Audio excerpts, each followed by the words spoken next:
Happy New Year. Welcome to the first Legacy Minutes of 2020. I had meant to record this video last night, but didn't get around to it, so I'm recording it tonight. You know, as I think about New Year's is a great time of year to reflect on the old and look forward to the future. That's why we have New Year's resolutions. You know, my sons are home from college for a few weeks. It's bittersweet. I know in another week and a half or so, they'll be getting ready to go back to school. But one of my sons, he has begun to work out a lot and really enjoys exercising. And he went to the gym on New Year's Day, and he said he came home and he was like, "Dad, there's a lot of people there today that I haven't seen before. A lot of people that maybe look like they didn't belong in the gym or hadn't visited the gym in a while." And that's New Year's resolutions, right?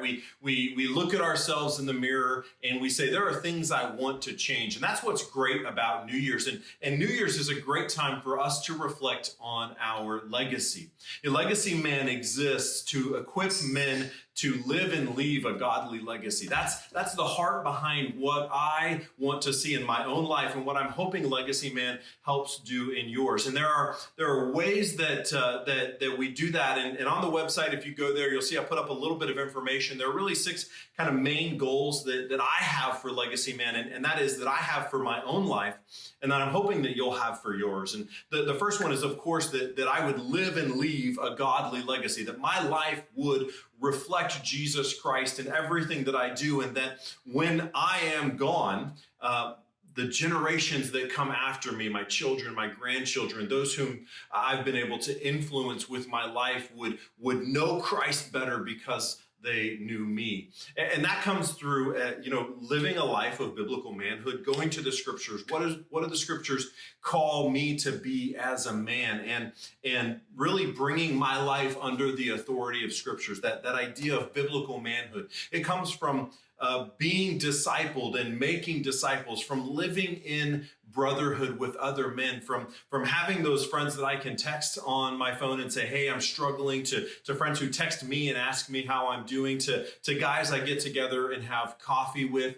It comes from having spiritual disciplines. You know, spiritual disciplines have to some extent gone out of vogue in the biblical man. Things like praying and fasting and meditating on the scriptures and many other disciplines that we don't really think about. You know, if you ask a lot of men and you sit down with them and you say, "What's maybe the biggest thing that you struggle with?" So many of them, you wouldn't believe, would say discipline of various degrees. Maybe it's financial discipline, or maybe it's discipline to get to the gym and work out on a regular basis, or discipline to keep focused when I'm at work. But discipline is something that men want to be good at, and many men struggle with. And spiritual disciplines are the same. The idea of getting in the Word and studying the Word and being somebody who is strong in theology, and being somebody who is prepared to give a defense for their faith, and being somebody who spends time in prayer with the Lord on a daily basis. Those are things that we struggle with. So it's a goal of mine, for myself, to get stronger and better at spiritual disciplines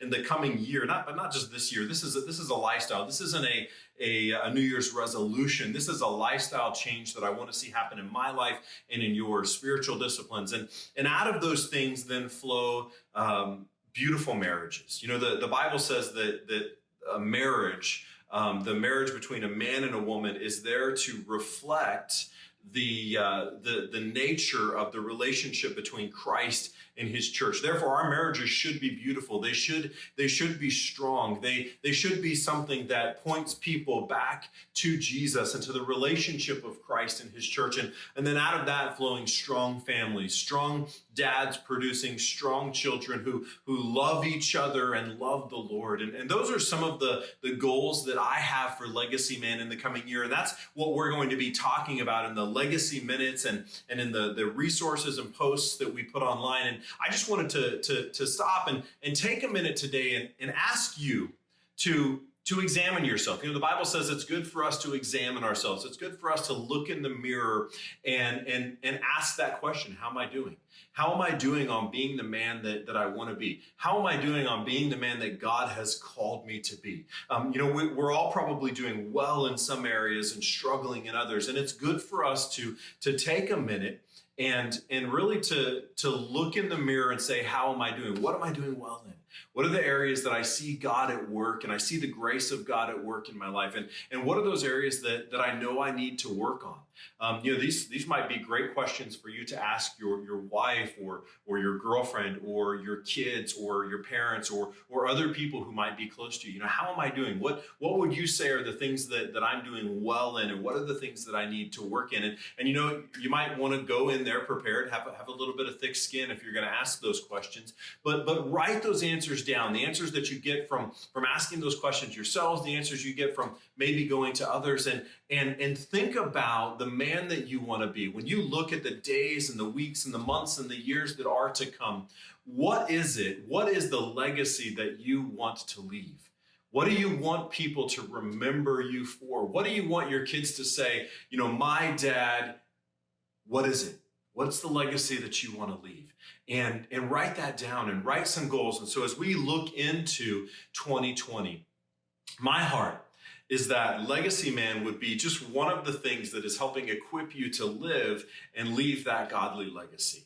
I'm looking forward to what God's going to do in my life and in your life in the coming days, weeks, months, and years. And if you have any questions or you have any thoughts or ideas, I'd love to hear from you. You can email me at Cary, C-A-R-Y, at legacyman.net. You can sign up for our newsletter, the first of which went out last night at legacyman.net. You can follow us on Facebook or on Instagram at LegacyMan Project. And I'd love to hear from you about some of the goals that you have for 2020, about the things that you want to see God working on in your life, because I want to be a part of it. I want to be praying for you. I want to be encouraging you. And honestly, I want to be encouraged by you. My life needs men like you pouring into it. And so until next time, God bless you, and I'm looking forward.